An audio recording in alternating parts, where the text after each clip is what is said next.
Mr. Clerk, please call the roll. Alderman Kennedy? Here. Alderman Moore? Here. Alderman French? Alderman Vaquero? Present. Alderman Carter? Alderman Murphy? Alderman Ogilvy? Here. Chairman Conway? Present. We have 5 present. Thank We you, have a Mr. quorum. Clerk. We're going to hear the board bills first, because we have people here to speak on them. I know that the other departments are here. But we're going to hear from Mr. John Nations, the Director of, I would call it by state, but Metro. And he's going to talk about, these are the companion bills every year that we allocate the portion of the sales tax to Metro. And that he'll be talking right now about Board Bill 46, 47, and 48. He'll give us an overview of the 4 bills all together, and then we'll take them up one by one. All right. Thank you very much. Good morning, everybody. We're distributing a book, as we do every year, telling you about our service and some of the things that we're up to. I know you have a big agenda this morning.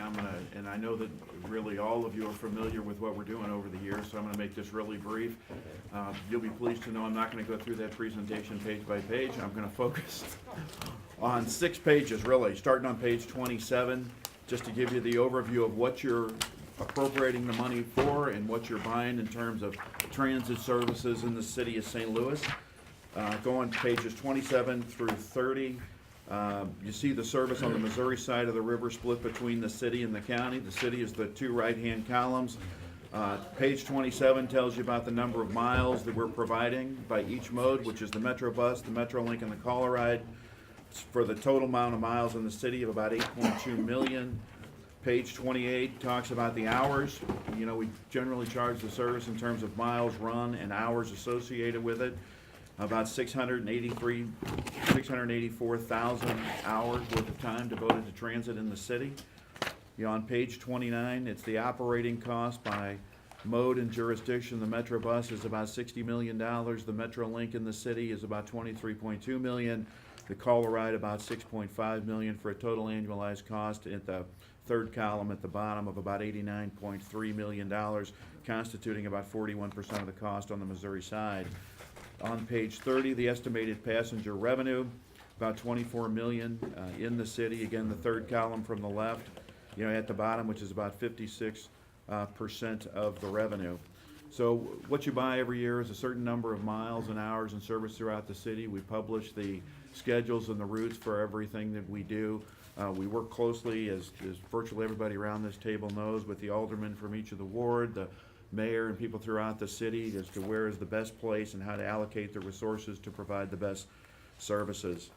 That service is paid for in the city, if you turn to page 47, through essentially 3 funds, which is the Transportation Trust Fund half-cent sales tax, which dates back to 1974. I'm moving a little too fast, I know, page 47. I appreciate that, but let me get there. Okay, the Transportation Trust Fund sales tax, which dates back to 1974. The Prop M quarter-cent sales tax, which dates to 1994 and was adopted in connection with the commencement of the Metrolink service. And then the Prop M 2 quarter-cent sales tax, which was instituted in 2010, approved by the voters in the city in 1997 or 98, but was not instituted until 2010 because it was dependent on the passage of the same tax over in St. Louis County.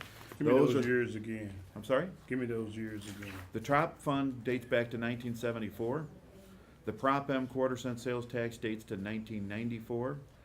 And the Prop M2 quarter-cent sales tax was approved by the voters in either 97 or 98 in the city, but it was dependent upon the same tax being passed in the county, and the county did not pass it until April of 2010. So the Prop M2 actually dates in the city, has been collected since 2010. If you turn to page 50, which is where it all comes together kind of in a single page, looking at the Missouri service, again, we have this meeting with both the city and the county, same numbers, same presentation. The city, you can see there, the 3rd column from the left, the total operating expense carrying over is $89.3 million. There's $3.5 million in debt expense.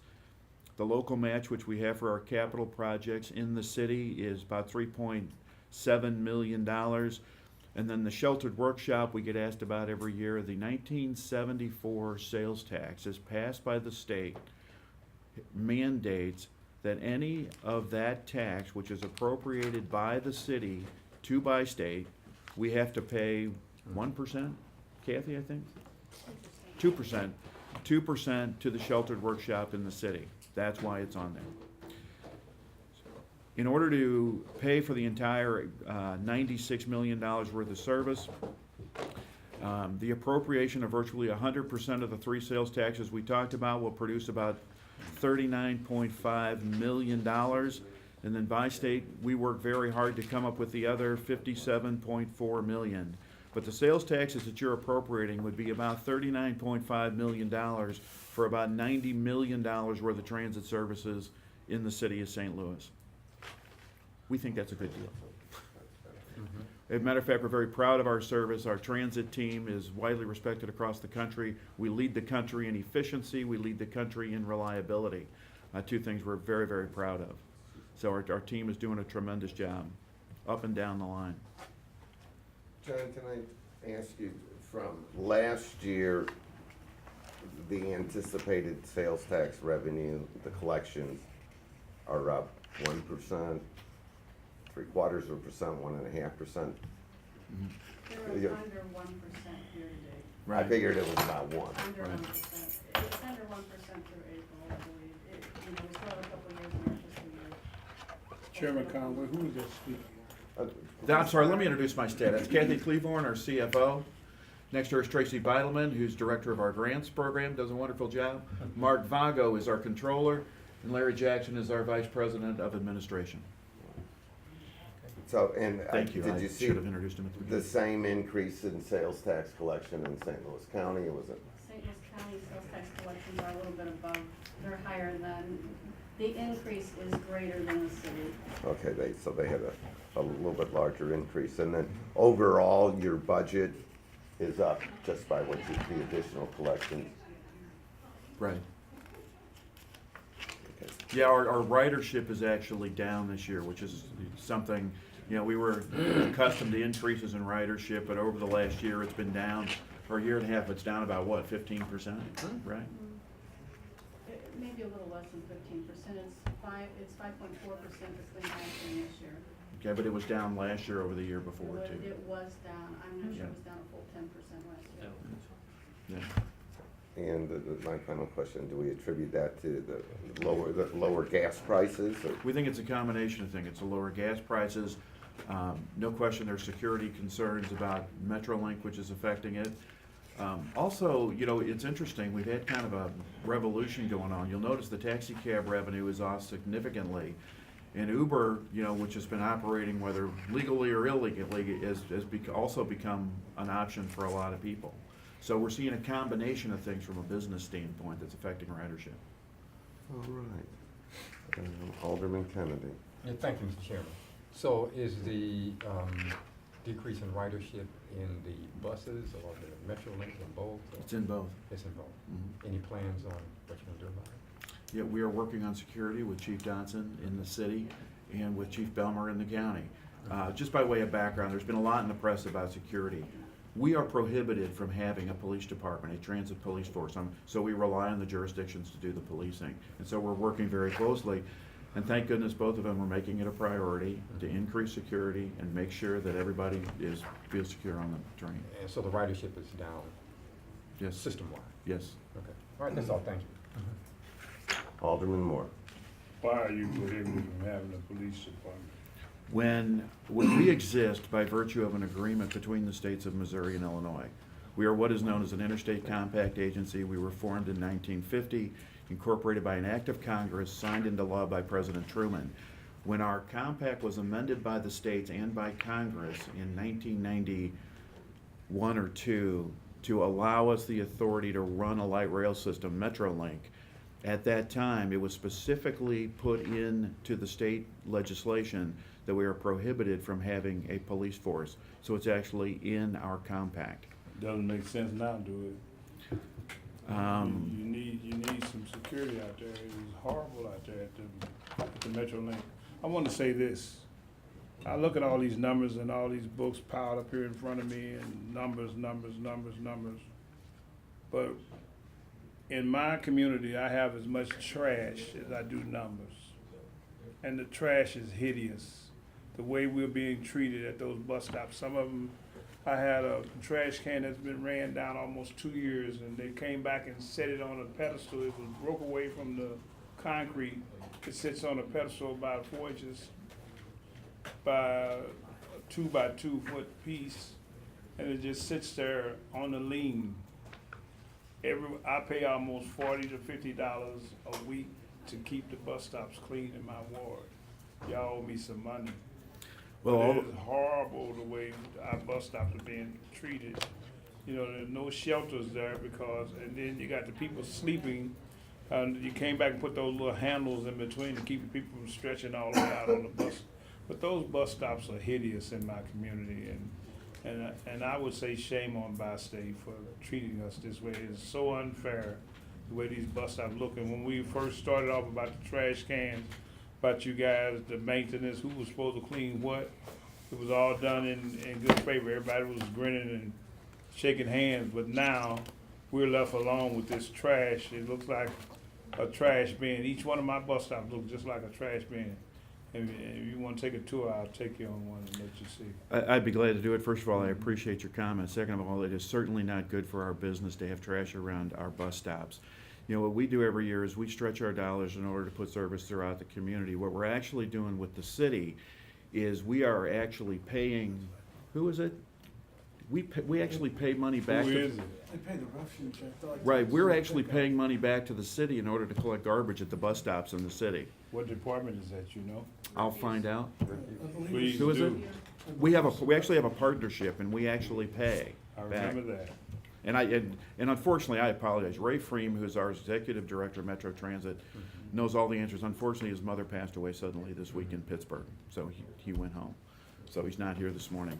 But we actually have an arrangement because we've had these concerns around the city. And the question is, what is the most economical way to do it? Is it for the city to appropriate money to us or us to take money out of service to empty the garbage facilities? Whoever will or is it- serve us best, because Right. what's going on now is not happening. Whoever's doing the job, be it the city or whoever, has failed. And we need to get back on that. That is so visible. We have enough disparity going on in the community without that visibility of every time you get to a bus bench, there's mounds and mounds of trash piled up. And some of them don't have a trash can, some of them have a trash can that's overflowing. But we can demand that everyone put that trash in that trash can and it gets up at an appropriate time. We need to have somebody policing that to make sure that your areas are clean. But let me do this. I appreciate your concern. Let me follow up with you after the meeting. I'll be glad to go out and take a look at the areas and be glad to follow up with exactly how that trash program is working. Okay. Thank you. Alderman DeCaro. Just quickly, what percent of the money collected in the county goes to you guys, and how much do they keep, and what percent that's collected in the city goes to you guys? The and ci- what we keep? The city appropriates 100% of those 3 sales tax funds for our use. Actually, what you'll see in the board bills is every year, based on the estimate, the board bills are actually for a little more than what's anticipated to be 100%. You know, in case the city has a good year, you know, just to make sure it all gets appropriated. And if the Blues keep going deep into the playoffs, you know, that's a good thing. We certainly hope so. What percent? does In the county, the contribute? county appropriates 50% of the 1974 tax. And this year, the anticipated, and then 100% of the 1994 tax. And then this year, it's anticipated, the budget proposal is for about 65% of the 2010 tax. I just was curious, Yeah. I knew there was a big, Yeah, I mean, it comes up every year, right? okay, that's all, I'm sorry. That's it. Okay, Alderman Ogilvy. Thank you. Can you quantify some of the public safety stuff? So there's I know Bi-State has security officers who are not police officers, and then city police department, same as county police department, And the St. Clair County Sheriff's Department on the east side of the river. have assigned some number of officers to Metrolink stations in city and county. What do those numbers look like? In the county, under their latest proposal, I think the county numbers will be 44 police officers. I think in the city, it's 8 police officers. 8. Okay. And I could get you the final numbers, I want to be sure. I'm sorry Ray's not here, but he knows the numbers exactly. But I think that's what it is. I think it's 52 total on the Missouri side of the river, with 44 paid for from transit funds in the county and 8 paid from transit funds in the city. Kathy, if I say something that you don't think is right, pipe up. Isn't that right? I don't know the exact number of officers. I do know that security increases, especially in the county, went up about 1.7 million. Right. The county executive said he was gonna double the amount of county officers devoted to transit. And, okay, when you said paid out of transit sales tax revenue, so you're cutting. The way the police thing works is, the city appropriates money to us, for instance. We then turn around and pay your police department. Okay, it's just like a pass-through. The county does the same thing. They pay us, but it's really, we ask the chief every year, we ask all the chiefs every year, what do you need?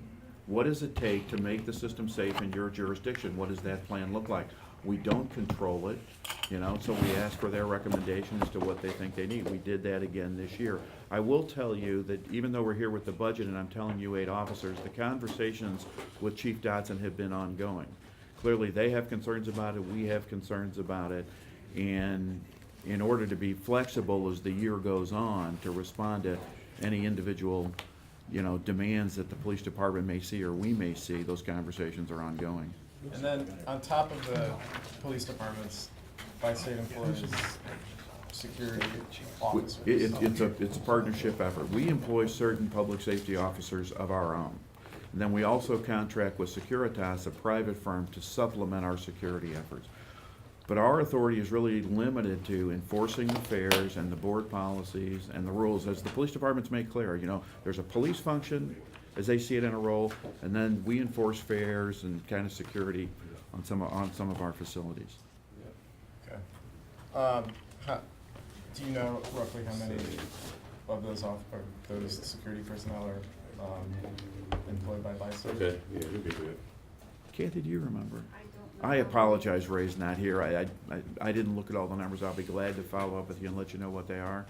Overall, we're spending in excess between the city, the county, the sheriff's office in St. Clair County, and our own people and contracts. We're spending well over $10 million a year on security. A couple other questions. Is there what is or is there a mechanism for rider feedback on the by-state system? In my mind, that looks like one area that some regions have very robust transit rider interest groups. We don't really have that in St. Louis. So We have had a Metro advisory group. We meet with groups throughout the city and throughout the county, frankly, throughout St. Clair County. We are looking at better ways to do that, frankly. One of the things as technology develops, is there a better way for us to get feedback? We get a lot of feedback through social media, through groups, through support groups throughout the community. We have meetings throughout, the area. We invite our riders to contact us. We are looking at whether or not, or what's feasible from a cost standpoint to increase those efforts. But I personally, and Ray does, and probably, frankly, everybody sitting in this room, responds on an ongoing basis to community groups that meet, that want somebody there, that want to talk about security, want to talk about anything that we're doing. 2 more questions. What efforts are there? So I went back and forth with Maplewood for a while about the fact that 10 years after the Maplewood Metrolink station on Manchester was open, there was no sidewalk to get to that station on the west side, and it's under construction now, but a decade is a long time. What effort Well, there were plans to redo that entire intersection, you know, through there for a long time with MoDOT, but now they're doing the sidewalk? Now they're doing the sidewalk, Okay.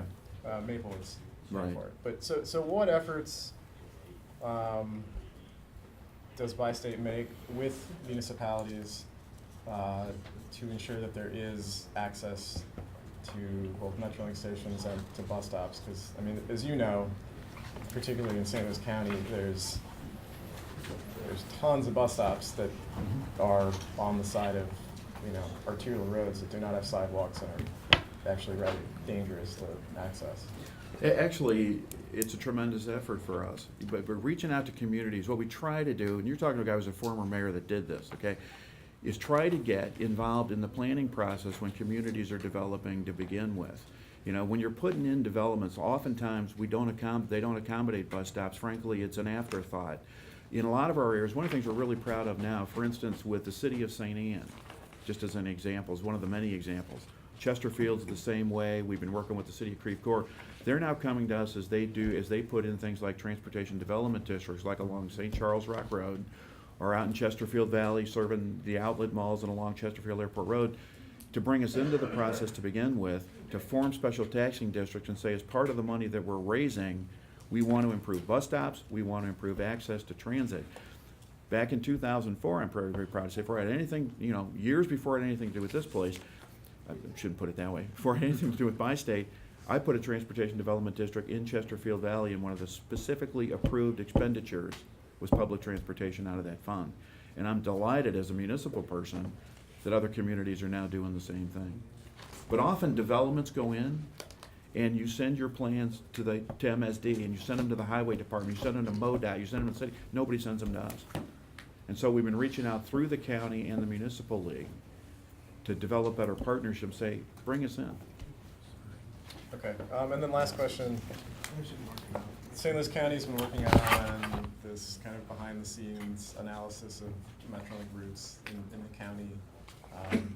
Is that process gonna wrap up soon, and what kind of role is Bi-State playing in that process?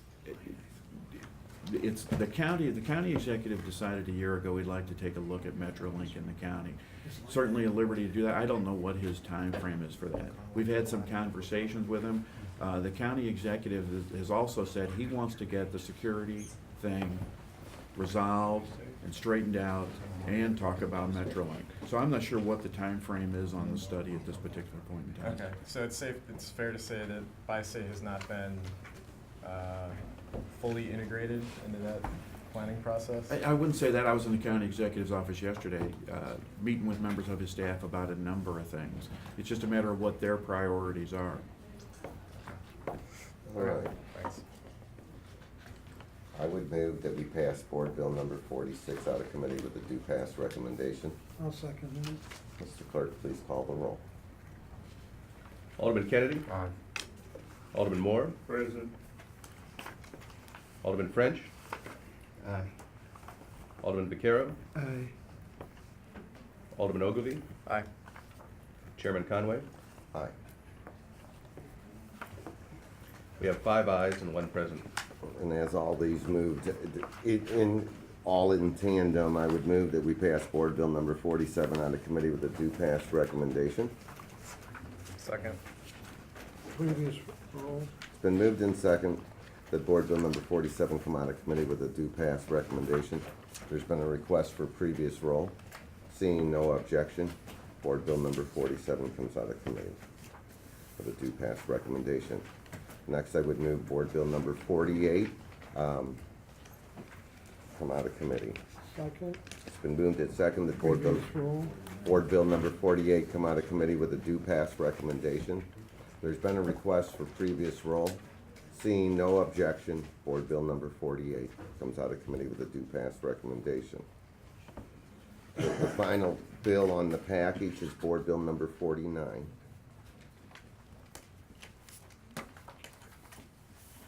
I would move that we pass Board Bill number 49 out of committee with a due pass recommendation. Second. It's been moved and seconded that Board Bill number 49 come out of committee with a due pass recommendation. Previous roll. There's been a request for previous roll.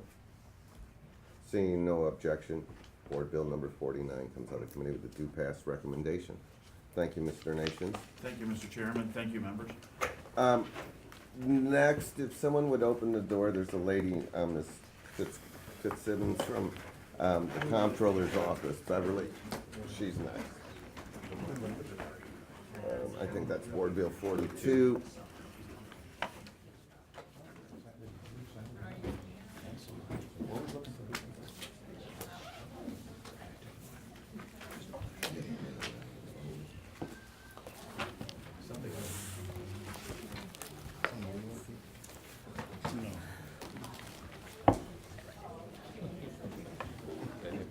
Good morning.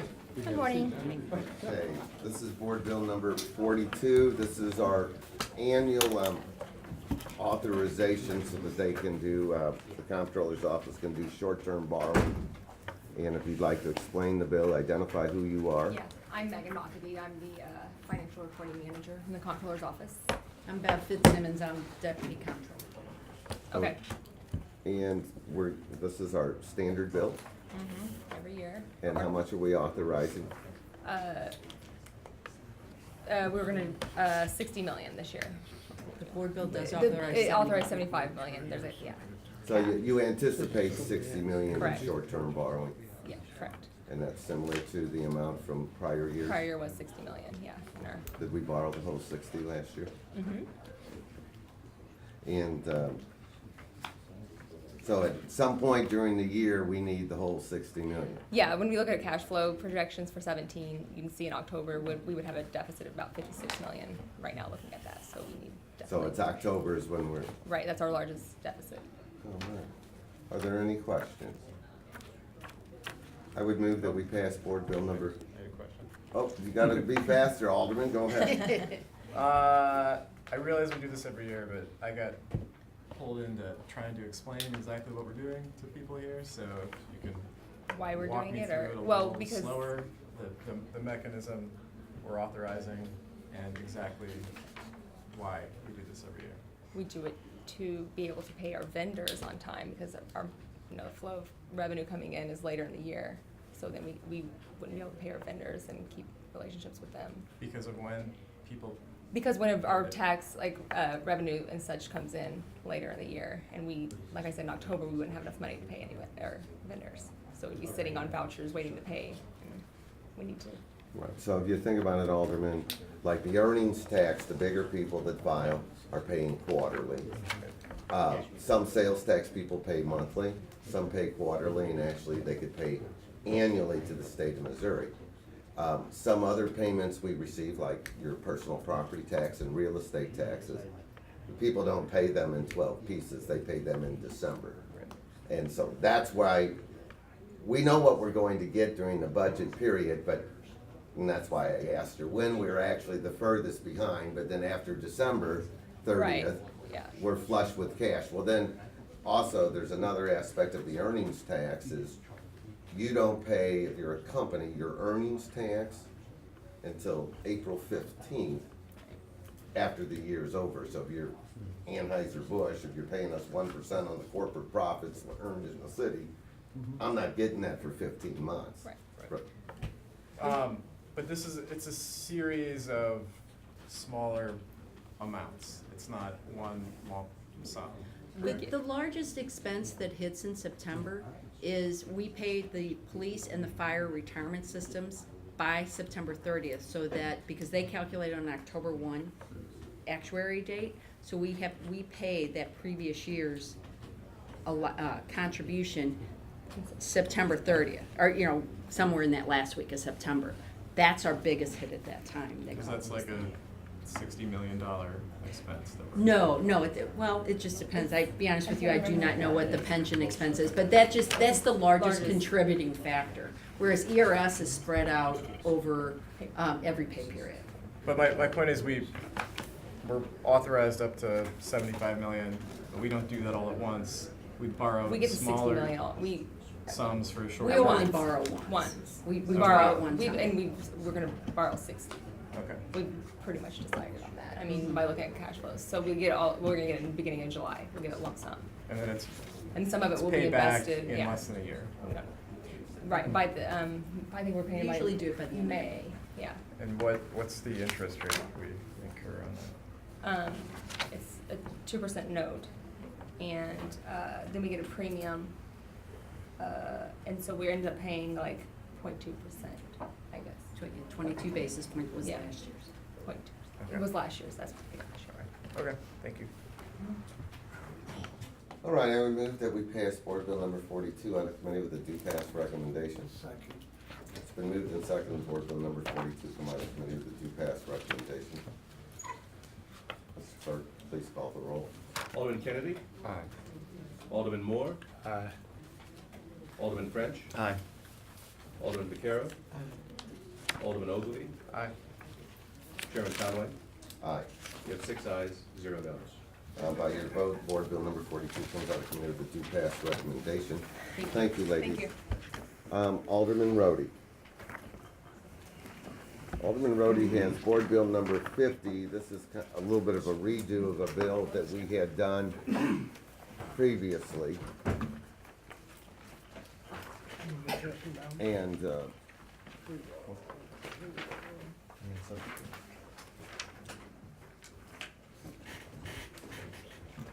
they're gonna pass out a committee substitute. So to get the ball rolling, I would move that we adopt committee substitute for Board Bill number 50. Second, the previous roll. It's been moved and seconded that we adopt the committee substitute for Board Bill number 50. There's been a request for previous roll. Seeing no objection, we have adopted the committee substitute for Board Bill number 50. Alderman Rhodey.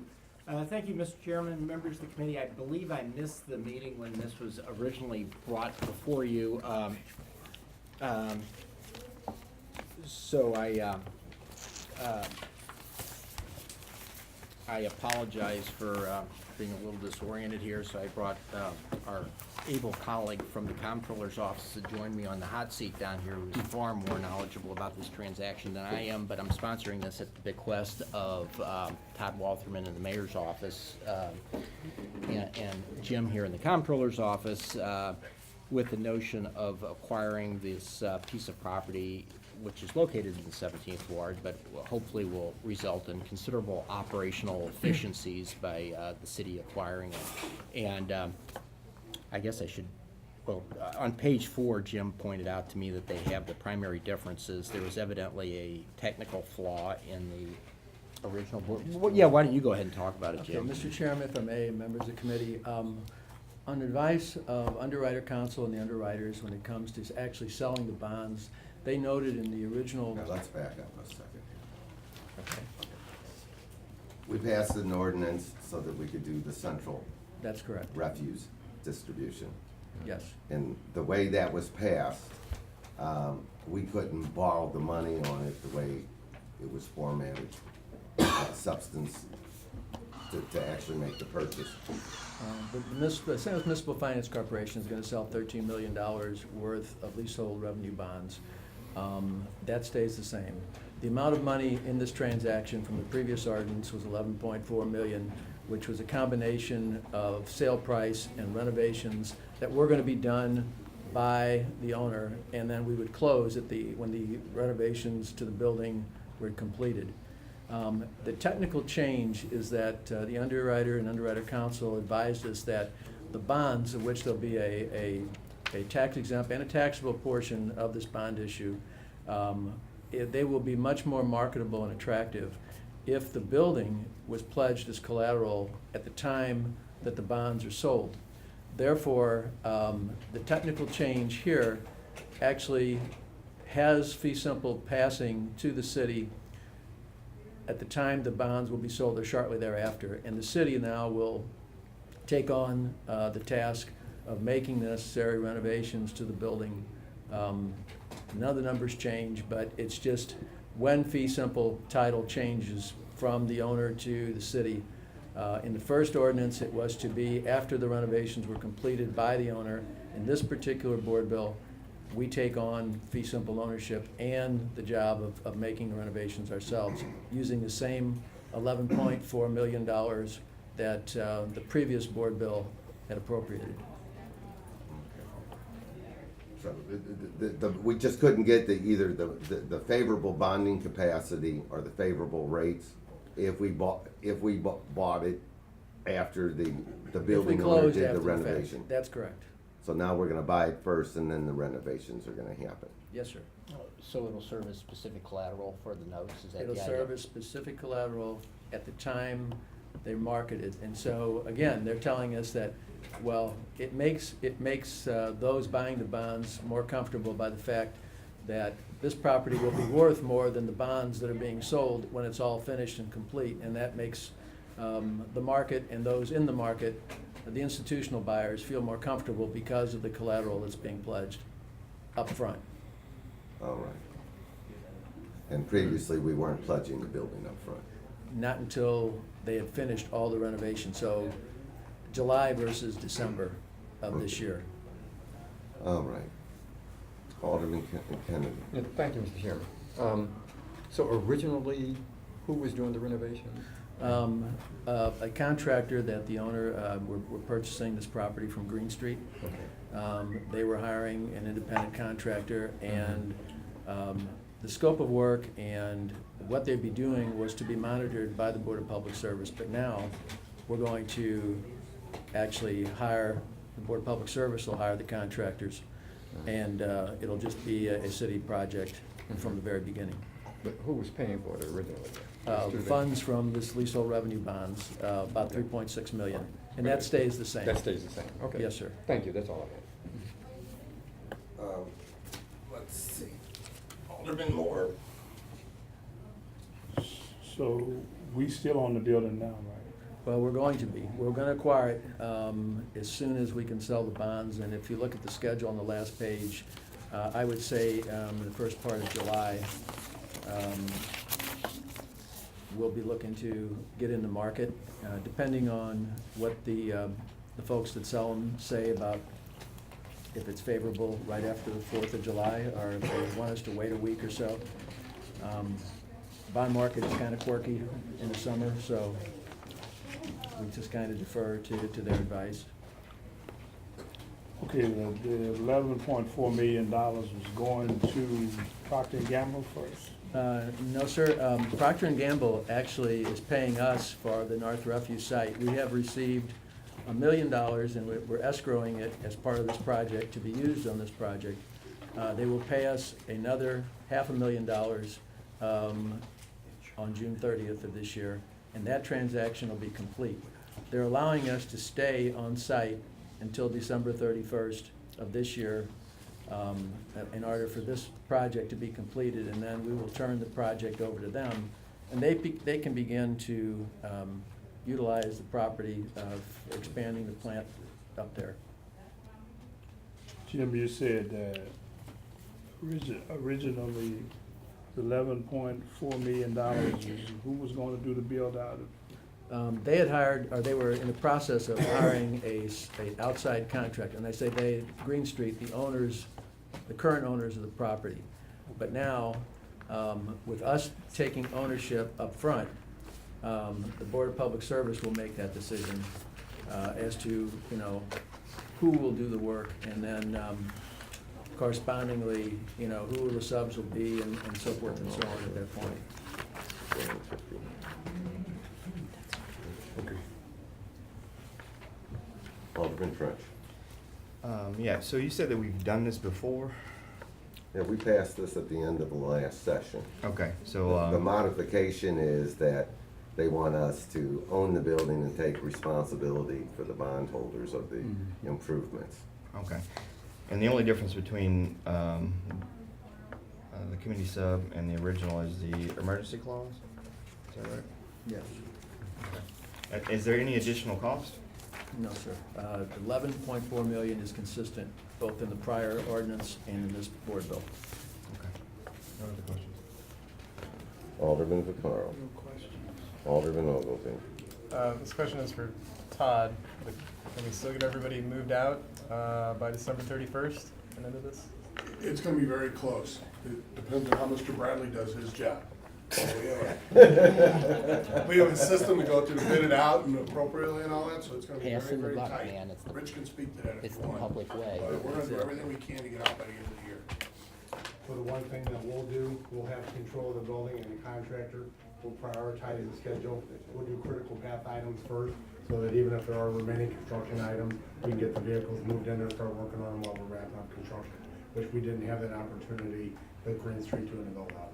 Okay. Okay.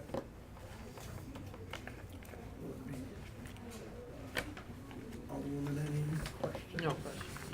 Then, we call roll. Need a motion? We need a motion. Well, yeah, that's right. I move we pass out And I second four it. bill fee, four bill fees. I Any second it. substitute with a due pass recommendation. What about previous roll? There's a motion for previous roll. She's not, no, she's not on it. She's, so there's no objection to previous roll, then we'll pass that out. So, I think he's out there getting the building division, here we go. Okay, We passed it out with previous. all right, well, thank you, gentlemen. We have the building division coming in. I am sorry that it took us a little, I told everybody that there's a lot of bills that are kind of backlogged that have to come through as an ordinary course of our duties here. I wasn't paying attention. Joe, what's the page number? Page, in the line item book, annual operating plan line item, page 220, and yours is all marked out. Right, I got it. So page 220 in the, Mike, could you open that door and have Frank Oswald come in?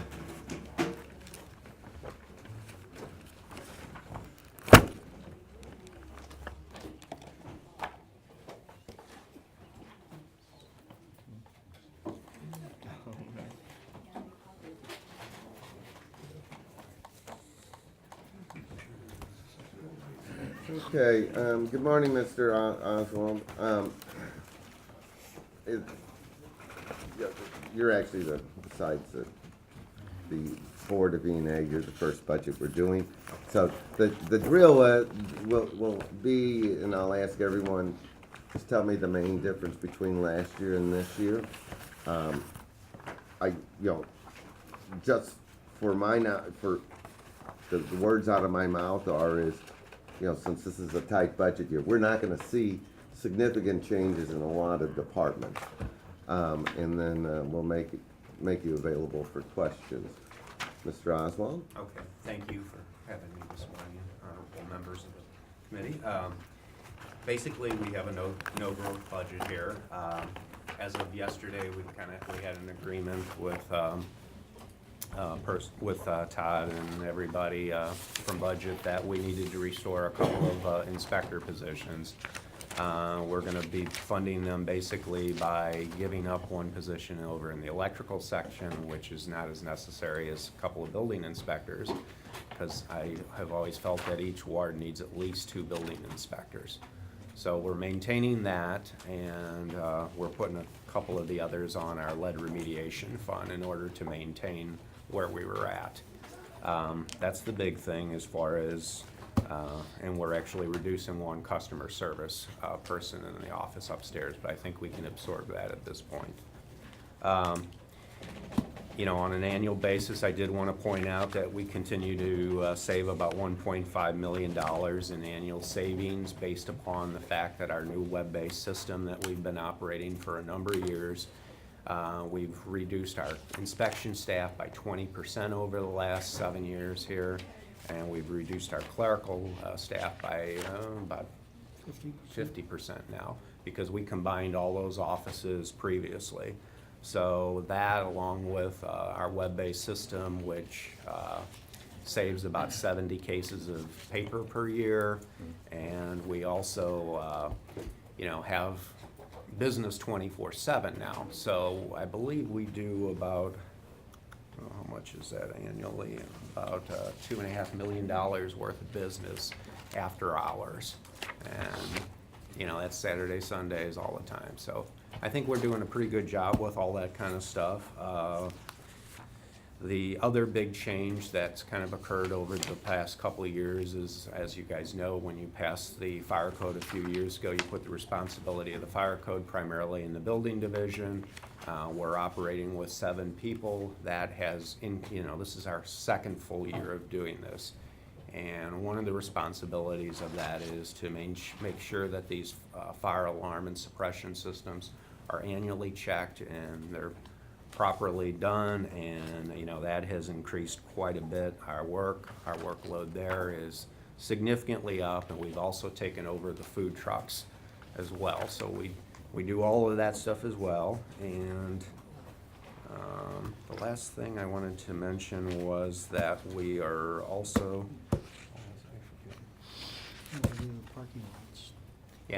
we're doing all the parking lot stuff during special events now. What we're trying to do is make sure that the parking lot operators are running a lot where they charge people, that they actually have an attendant there to keep people from breaking into cars and all that kind of stuff. And the last thing I want to mention was our board up demo program. Our board up, unfortunately, is up about 52%. I'm very sorry. And our responsibility for that has increased significantly. So we did increase our board cost by about $15,000 this budget year. So other than that, I think it's pretty much as is budget. I'm happy to take any questions. Alderman Kennedy. Thank you, Mr. Chairman. The building permits, are they up about the same as before? Yeah, we're looking at, what was it, Randy, of this year, about Well, for our home builders report, we get right up at $547 million. That's and that's only the significant construction. That's rehab construction, that's at least $30,000, and that's commercial projects that are at least $500,000.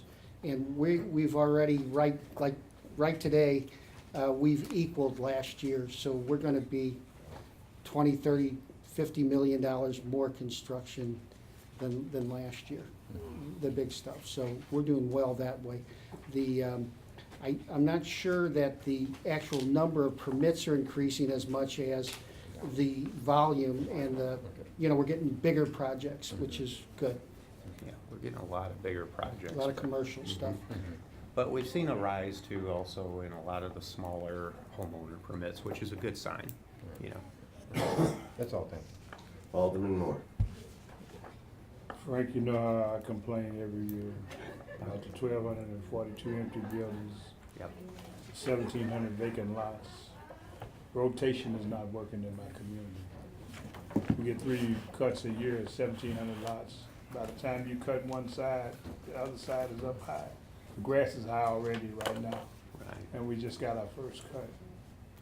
Right. Why can't we cut as needed per ward instead of having those guys? I'm a stickler about them guys parading down the street in those tractors, going wherever they're going, bypassing all the tall grass that needs to be cut.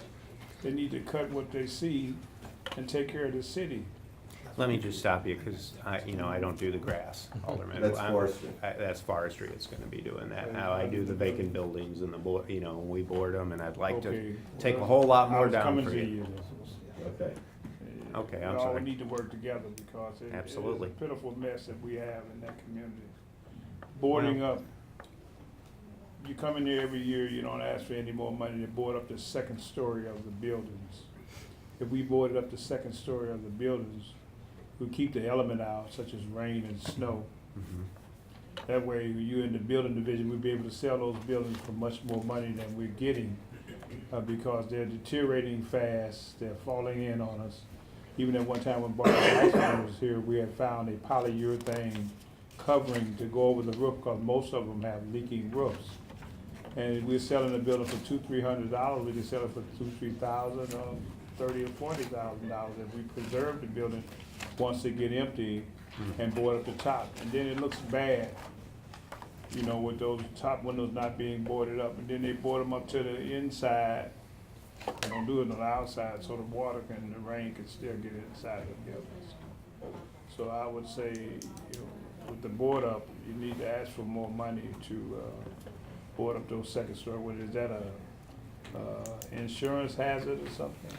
Well, it would be, you know, somewhat of a liability issue as far as our employees, because obviously you're going up higher. We would probably have to buy some sort of bucket truck or something that could reach over to them. So it's a considerable expense, and you can figure that you'd have to double my board up fees, my board up We could money. find money for that stadium. We could find money for anything.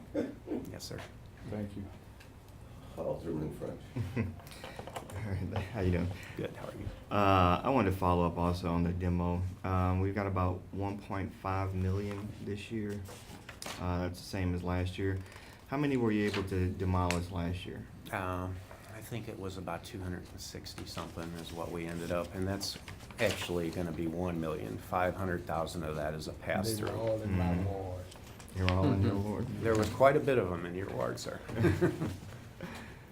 Okay, so the other 500,000 is just a pass-through. Yeah. So effectively, you only have $1 million to do. That's correct. Demo.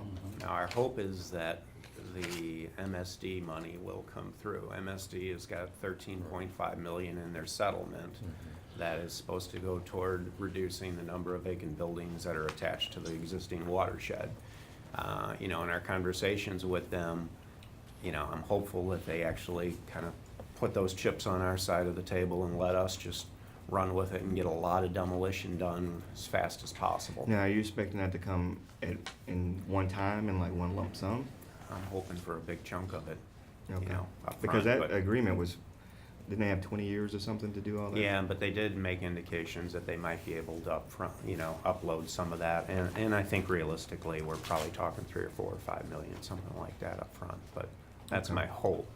But at this point, my last conversation, and I'll see them tomorrow, is that they are still waiting on, I believe, the EPA to sign off on the environmental side of it, and then they can start working on it. That 1 million, does that pay for both the demo and board up? So that's not just 1 million for demo? That's 1 million for our demo. Yes, that actually all goes toward contracts for our demo and pays no employee cost or any other costs. Okay, because that's under a line item that says building demolition and board up.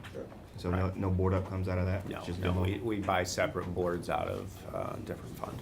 Okay. So you did 260 last year. Do you have an estimation of how many buildings need to come down?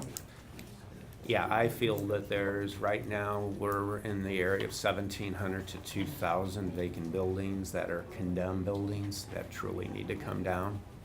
You know, we've got well over 7,000 vacant buildings in the city. You know, we probably need to get at least 2,000 of those down. Okay, and you would need about $10 million to Yes, do that? That's correct. That's kind of what we had in that first bond issuance, was $10 million to go toward, you know, vacant building removal. Yeah.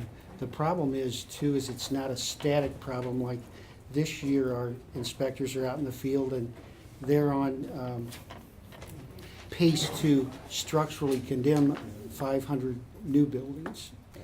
So, you know, when you're condemning 500 buildings structurally each year and you have demo money for 250, you know, we're losing ground each year just right off the bat on that. Yeah. Alderman Ogilvy. The lead remediation funding has increased a little bit over a few years ago. Mhm. I know you talk about this a lot, but it's a big, and I think lead poisoning is obviously a hot topic nationally right now. Are we reaching all the necessary places we should be reaching? You know, I do think, I don't know if you guys have noticed, but, you know, we've been trying to put signs out. We've been, you know, I've been on a couple of TV things and stuff like that. We're trying, because I do feel that there's been, you know, with the success of the program as far as dropping the overall rates, I think there's a element of, oh, it's not that big of a deal anymore. you know, and unfortunately, we get that from a lot of, you know, medical doctors who don't do the testing every year, and, you know, we need the schools to work on it. So, you know, we do have a social worker in our program, Michelle Simmons, who really tries to get out and emphasize it. We're trying to create more business, you know, and I always ask the NSO, you guys, everybody, to talk about it as much as possible. But I do agree with you. I think that the number of testing, you know, is down with the health department. They actually do the actual testing and keep those numbers. So Are landlords it's a concern. avoiding doing lead abatement in some cases? No, I think we do such a great job, unlike most cities, because of our housing conservation requirement. And every one of my building inspectors have the training to do cursory lead inspections. So prior to us issuing any kind of housing conservation occupancy permit, you know, they do go through and make sure there is no obvious, you know, thing. And our big fear, you know, the big hammer we have with landlords is if you don't fix it and you move somebody in, or, you know, or you ignore us, then we send out our lead inspectors with the real heavy instruments, and, you know, then you're gonna have to get all of the required, you know, lead abatement people on the job and stuff like that, so. Okay, thanks. Sure. All right, well, thank you, Mr. Oswald. Have a nice day. All right, thank you. Thanks, folks. Next, we'll have the election board. If you'll open that door and let them in, I'd appreciate it. Thank you. We're gonna have, Oh,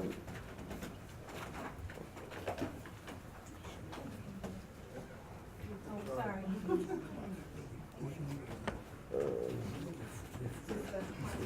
yes, Mary, you do. There's three of you. You can take those three end chairs are reserved for you. Thank you, Steve. Good morning.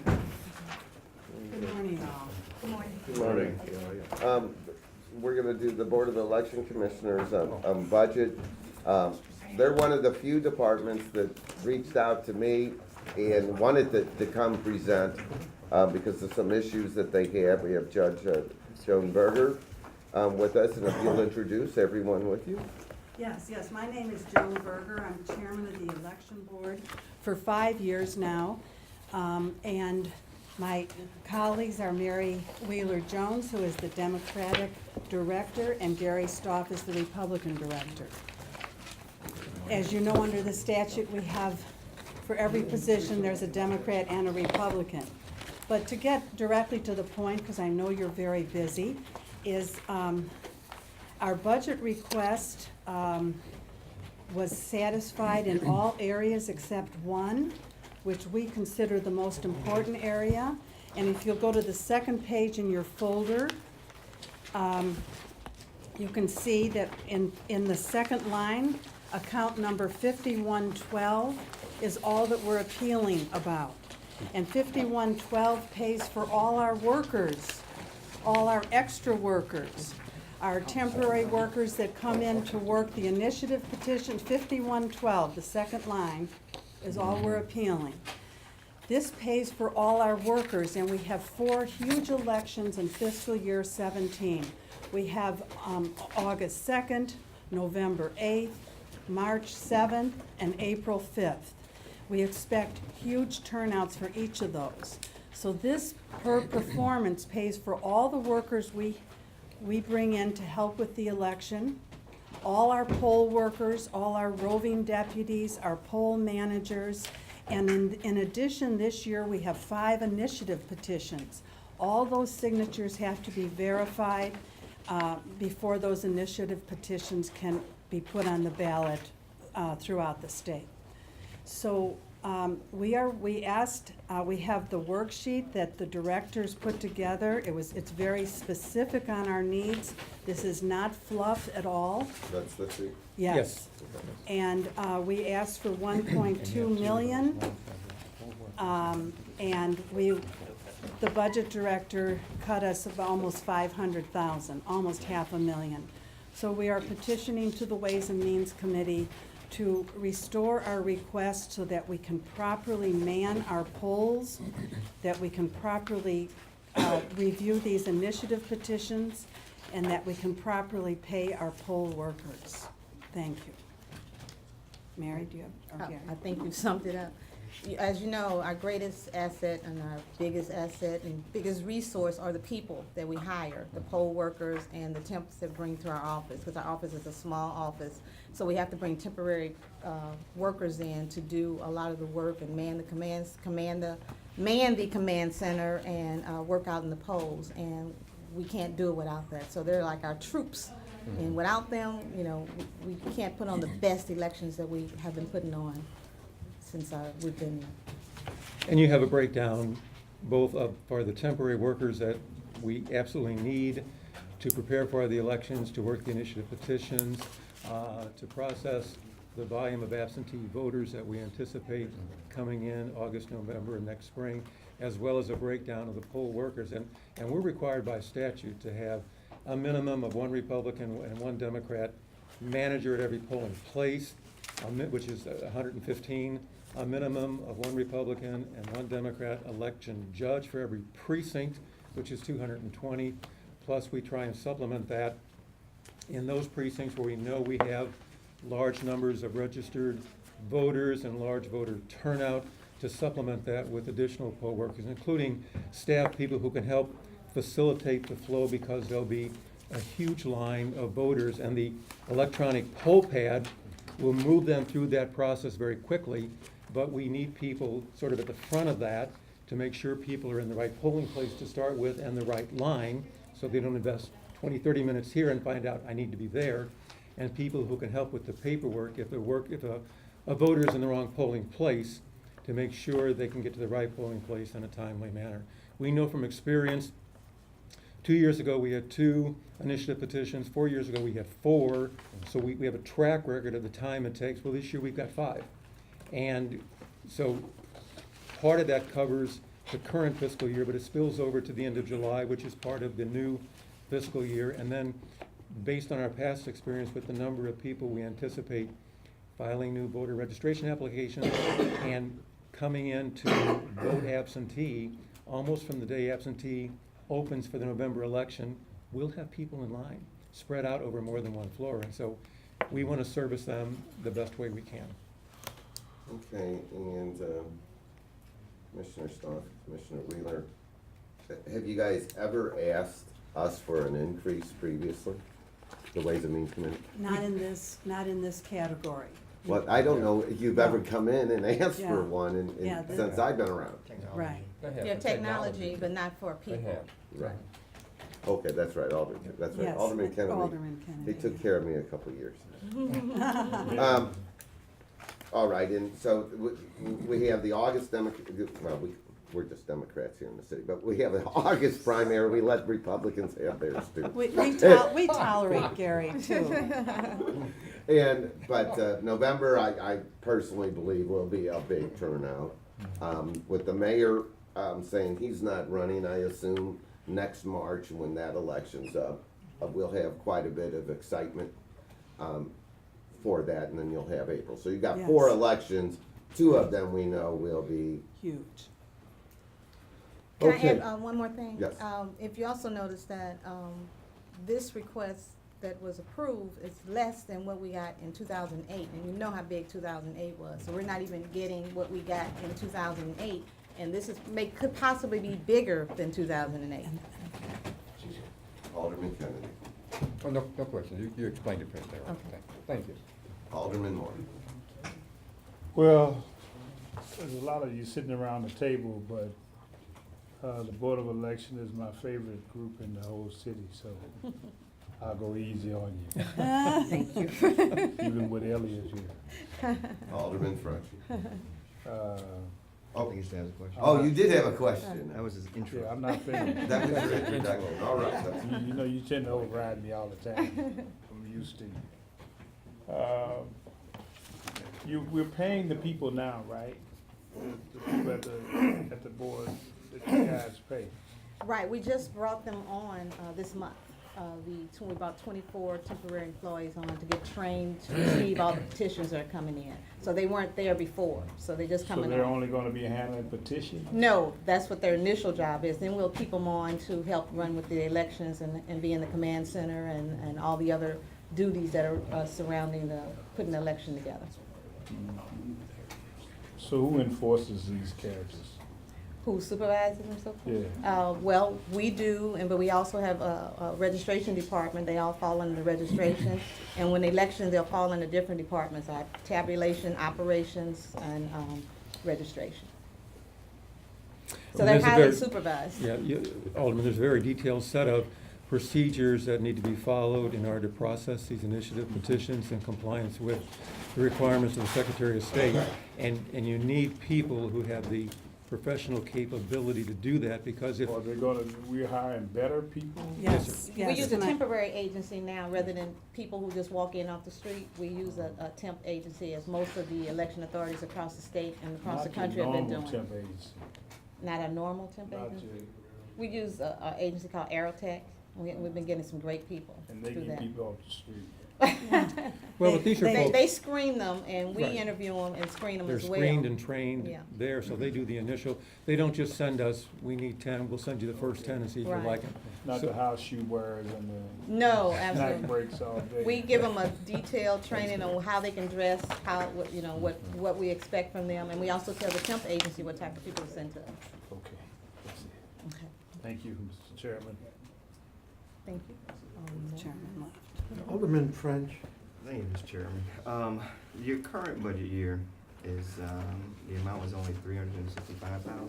Correct. Did that negatively affect you during these elections? No. No.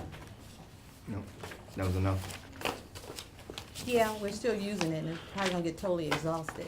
But the difference between this election and those, that we shared the cost of the March election, and we shared the cost of the April election, so the other entities have paid for these temps The that we March had. election was Yeah. paid for by the state, Right. because that was by the presidential preferential primary was established. And the April 5th election was partially paid for by MSD and the Board of Education, Right. because they each had two propositions on.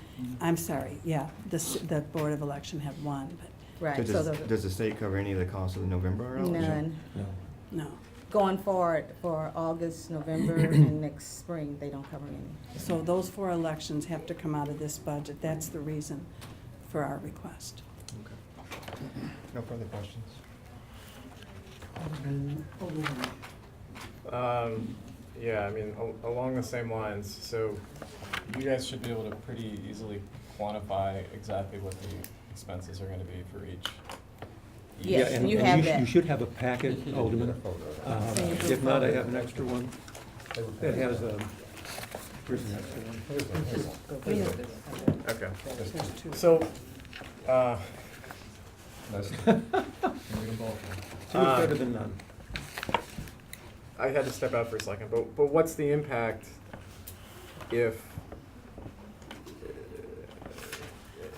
there's a almost $500,000 shortfall in these temporary employees? What do those elections look like?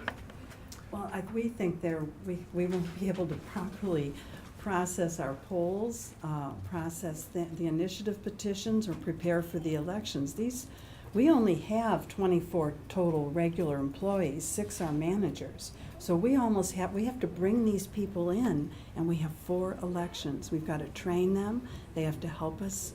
All the machines have to be moved to polling places, and this pays for our poll workers, our roving deputies, our poll managers, and all the people down on election day. We have a command center that takes in all the calls, all the troubleshooting calls. We have to have people available to go out if there's a shortage of ballots. No, there won't be a no, shortage no. of ballots. That was a joke. So we absolutely need these people for these 4 big elections. Checks and And balances. if you think in and all that. terms of the turnout that we had in March and April, now magnify that by 2-3 times when you get to November. 4 years ago, we had a 78% voter turnout. We think that's going to be even higher this time around. And the electronic poll pad gets the voter through the station quickly, but in terms of the lines, waiting to get to that station, having people available with the means to go down the line and say, Do you have your voter notice card? Do you know you're in the right place? If you're in the right place, do you know you're in the right precinct? If not, I can help you find where your proper polling location is, and we can give you a form so you can immediately go. 8 years ago, when we had really an historic turnout with our first African-American presidential candidate and then president, we think this year's going to be comparable because realistically, we think you'll have the first female candidate and potentially the first female president.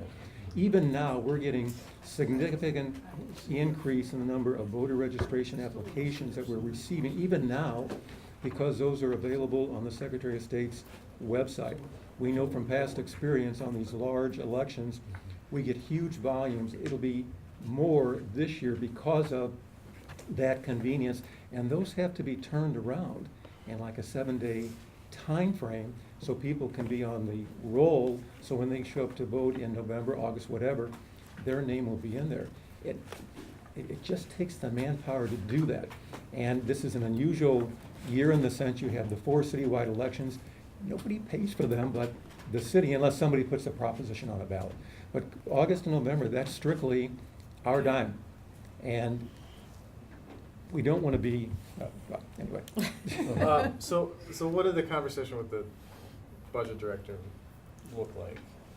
When He first gave us 700,000 in that 5112, and we sent him our worksheets, and that these were real numbers. This isn't fluff.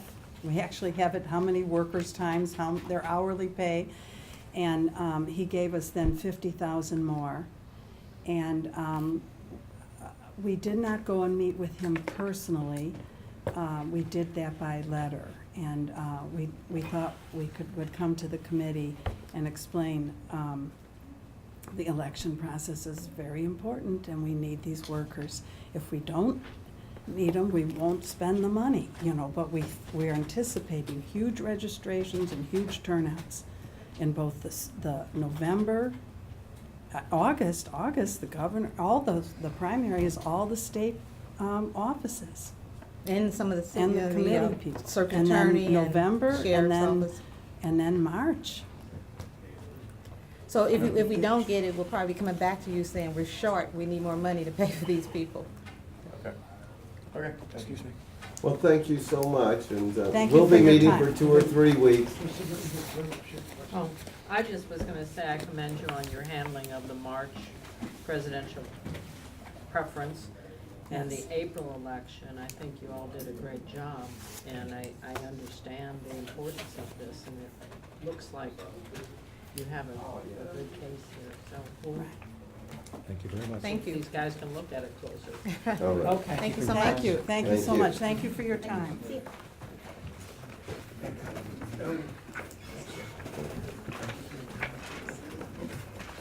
thank you for your time. Have a nice day. Where, let's go. I just charged them. Okay. We'll hand those out in a minute. Okay. Okay, I'm sorry, can you get through?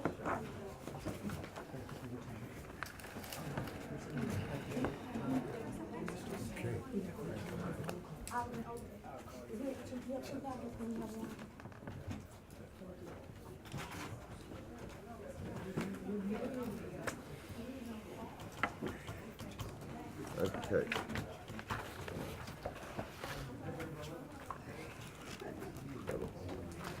I'm just going to the page here. Okay.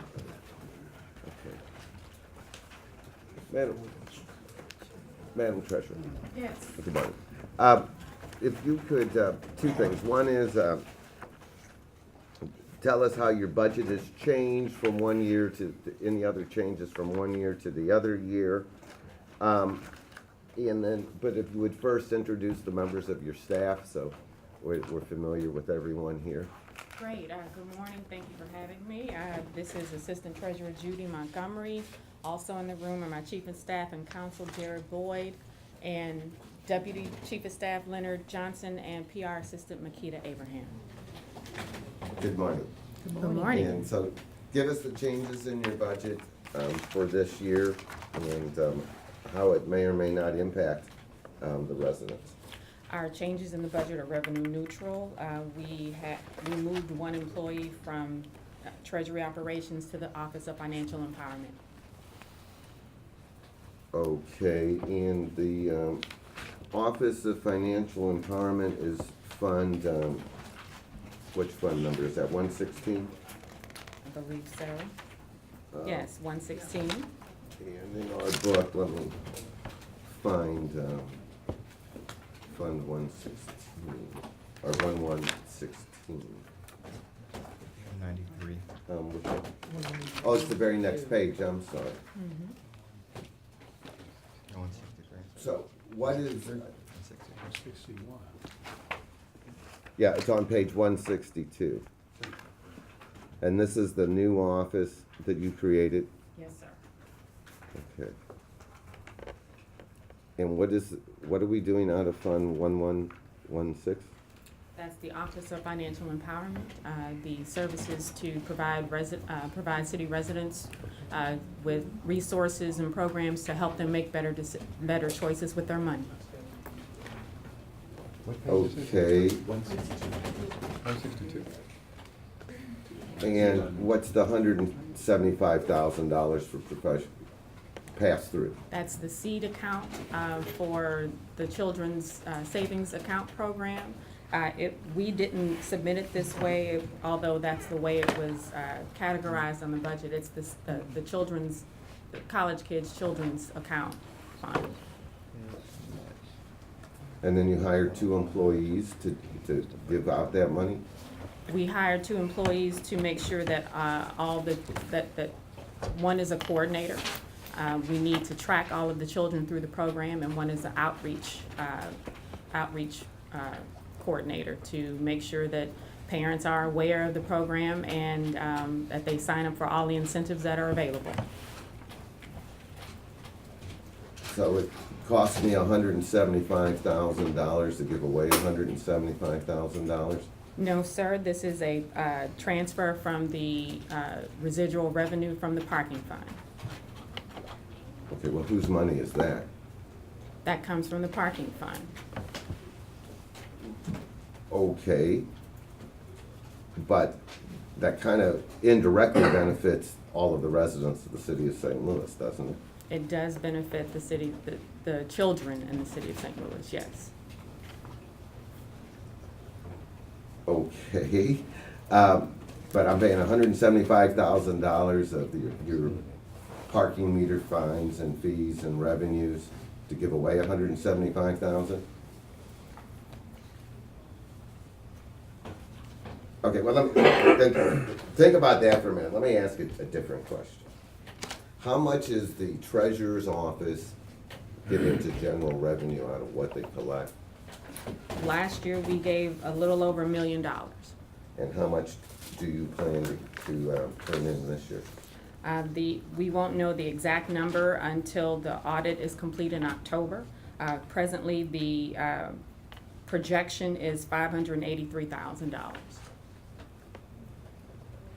Okay. If my memory serves me right, we raised the parking meter fees 50% in July of last year, and the fines 50%. When I'm hammering the city residents for money, why are we not ending up with more money in general revenue?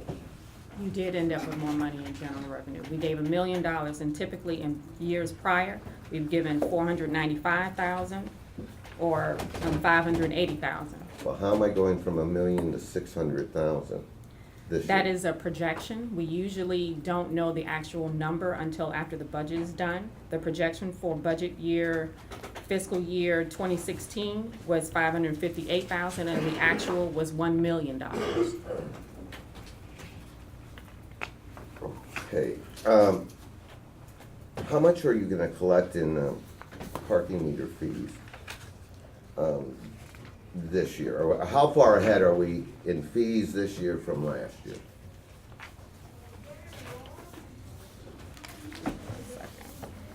You can pass these out. I've got the information. I don't have the projections with me, because we're talking about the treasury operations part of the budget. Right, well, when the revenue dollars belong to the residents of the city of St. Louis, we have a vested interest that if you're only transferring $600,000 in, where the money's going, so that, because we're not getting the residents' money for the police officers or for the board up, or to have proper elections. So it is relevant because it's part of the general revenue budget. It's relevant because we can't quite, or I can't comprehend how your revenue is going up so fast and the city's projected to get less money. Our projections are typically under what we actually give. Like I said, they are just a projection, and the actual number is usually higher than the projection because it's based on actual figures once the audit is complete in October after the fiscal year closes.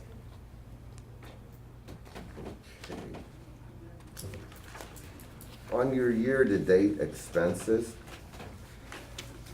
you had an account, and maybe someone can help you, 5658, that just says banking services for $222,000. Could you tell me what that is under Fund 1520?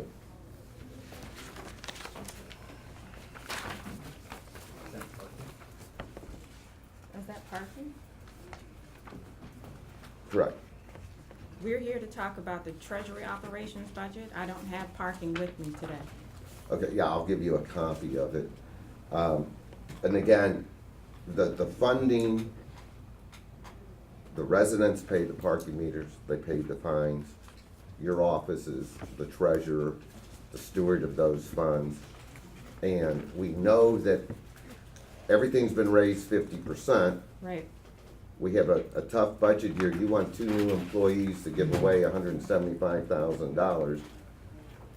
We kind of want to know where the money's going. So if you're talking about banking fees, we institute a credit card, the opportunity for people to pay via credit card. Most of that is merchant fees. It costs money to collect credit card or payments.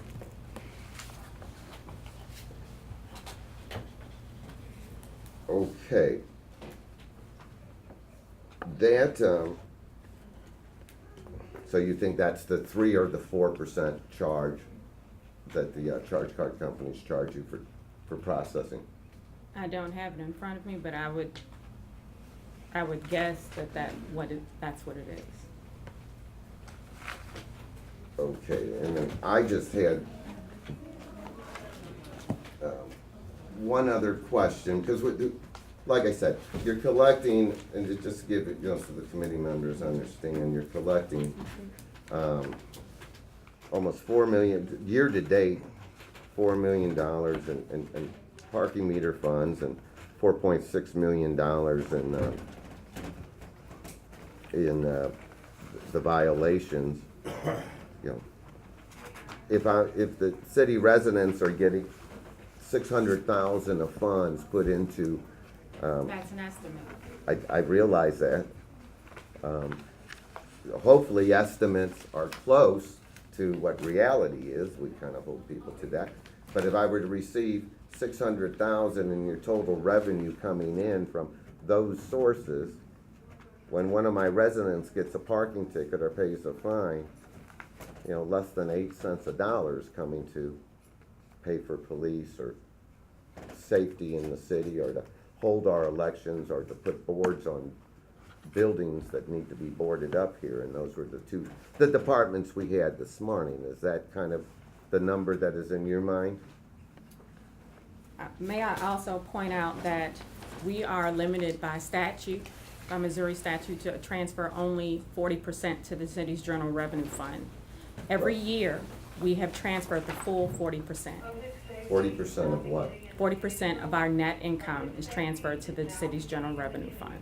Right, but if you puff up your expenses, my revenue, the amount that comes into the city, like if you give it away or you hire more employees, the revenue that's available for city services that the residents need is down.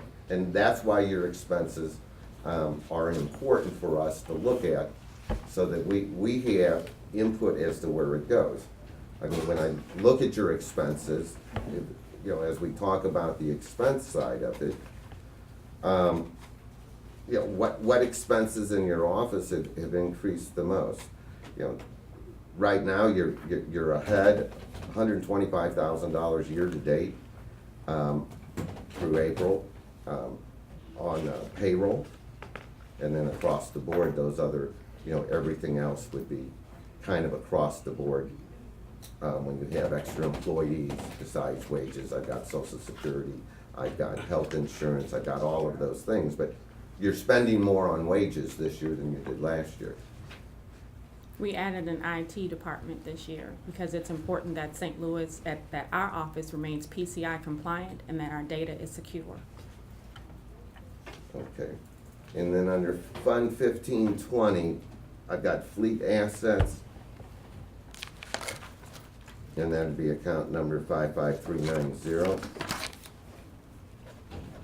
Last year, at this point in time, we spent about $24,000 in that account. And this year, year to date, you've spent $195,000 for fleet assets. What is that for? We are replacing cars that are that are obsolete, that we could no longer repair.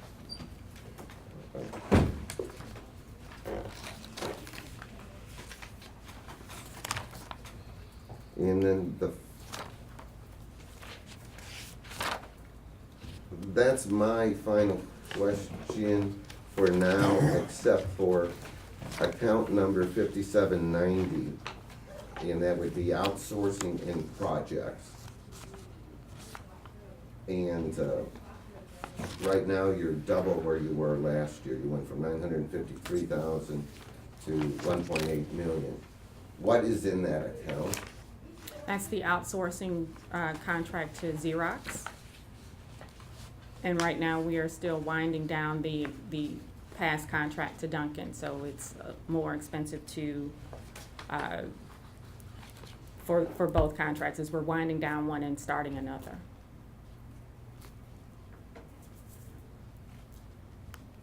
Okay, so this is a new company that's hiring out our employees? It's not a new company. We did an RFP back in October of 2013, signed the contract in January of 2015, and it was a company we were already doing business with, and they just expanded their footprint.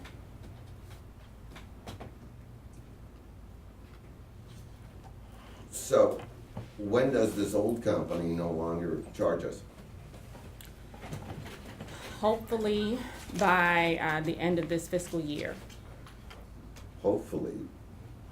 I mean, I'm not certain what we mean by hopefully. Either we have a contract and we're not paying them, or we don't have a contract and we don't have to pay them.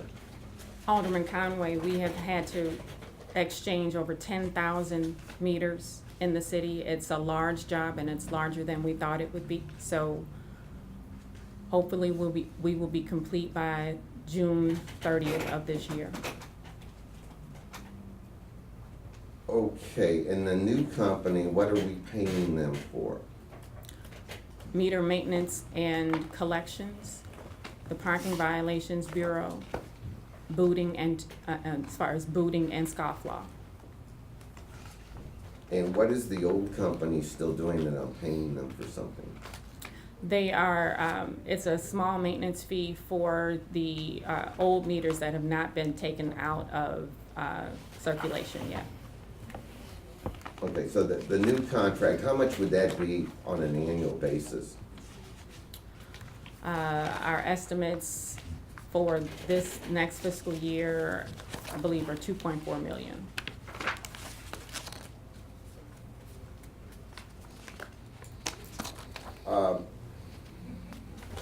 $2.4 million. And what were we paying the old company annually? We were paying the old company 1.7 million, I believe. Okay, what am I getting for that extra $700,000? They're doing more. They're doing everything versus we were just using one company for just meter maintenance and collections. The new company is doing parking violations bureau, meter maintenance and collections. It's in a total encompassing contract.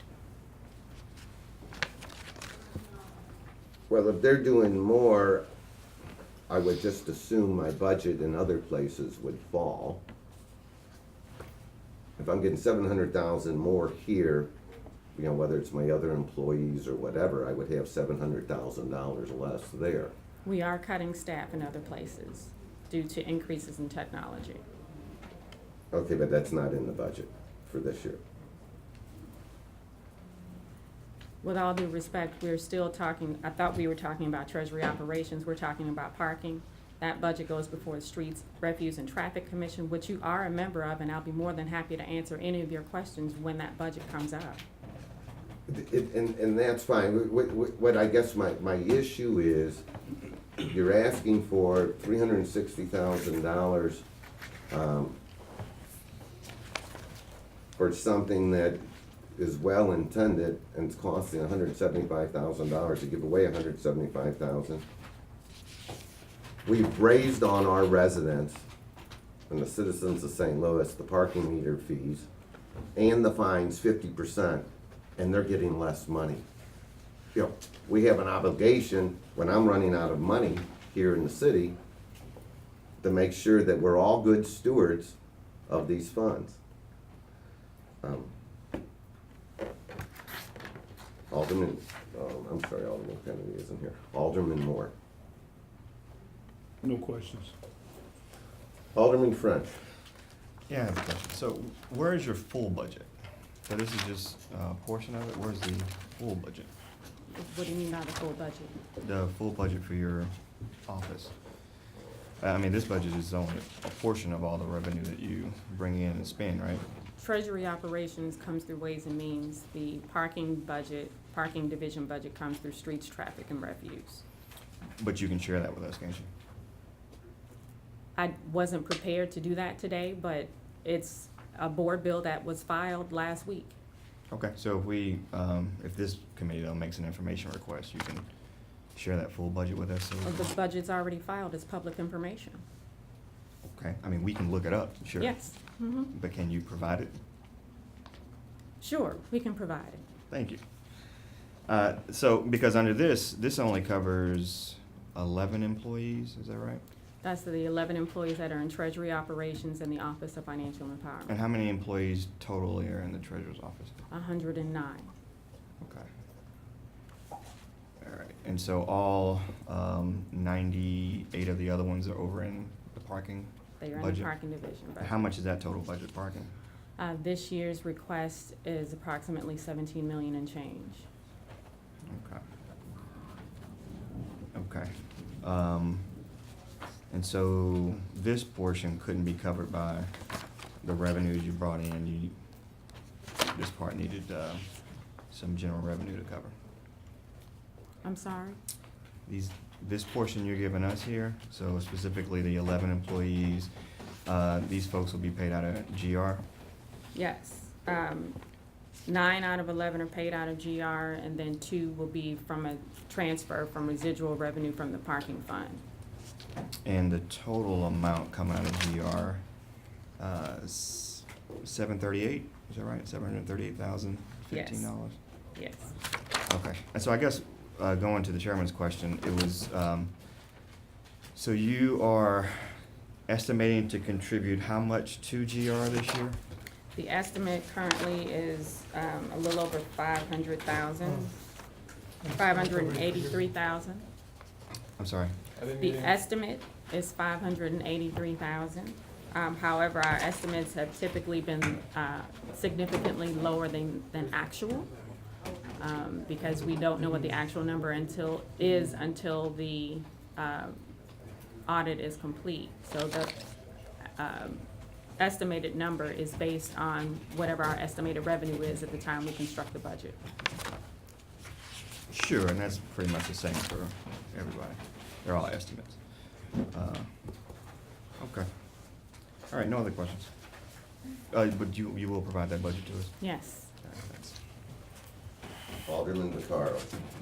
I do have a couple of questions. One of the employees, I know you said you're not getting rid of somebody, but one of your employees who's 64 years old came to me and said that you're cutting his position out of your budget, and he's very concerned.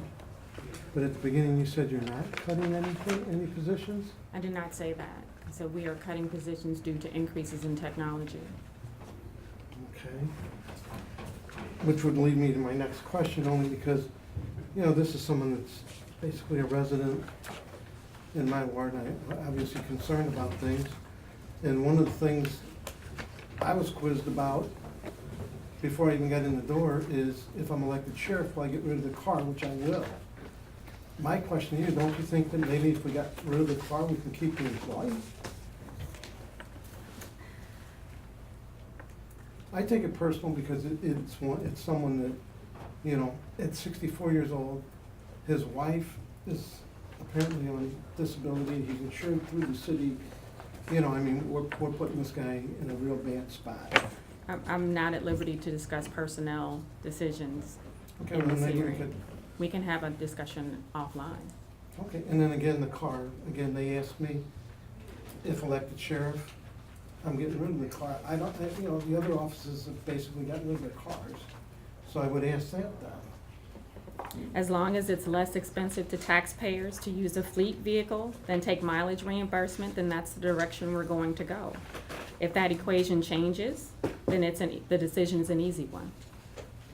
And you won't consider putting back this guy's position? I don't discuss personnel decisions in meetings. Okay, thank you. Alderman, Madam Treasurer, your total revenue was $8,221,000. Is that year to date? Year to date.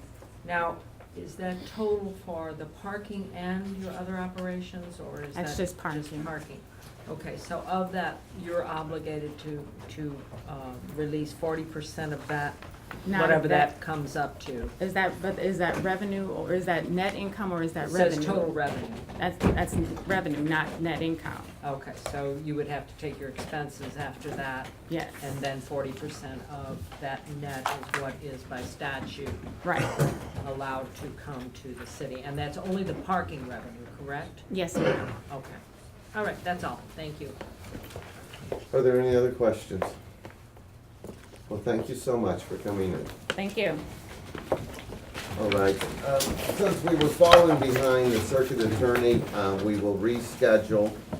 I know that we have the collector of revenue coming in, and I know that there's resistance from, quote, the patronage office holders, but historically, I always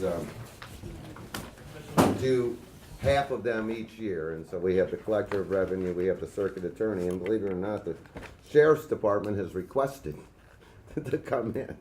It's like, okay, that's like two requests. The election board had requested to come in, and the sheriff's office is requested also. It's gluttons for punishment to a certain degree. We have a 9:15 meeting tomorrow before the board meeting. I don't believe, Mr. Clerk. We have an agenda for that already. What's that? We have an agenda for tomorrow. He might have tomorrow's agenda with him. 42 we did, 6, yeah. We have something else tomorrow, I thought, and I don't see it. Board Bill 57. Board Bill 57, And that's it. and that's, Correct. right, That's it's, the one to establish a civil- it's to put a levy, I just want It's just, one extra full copy. You got it. Okay, yeah. Of that, so we'll do that. I think it's a little bit of a no-brainer. Well, I know it's up to you guys, but a little bit of a no-brainer for tomorrow. Thank you, meeting adjourned. All right. Okay.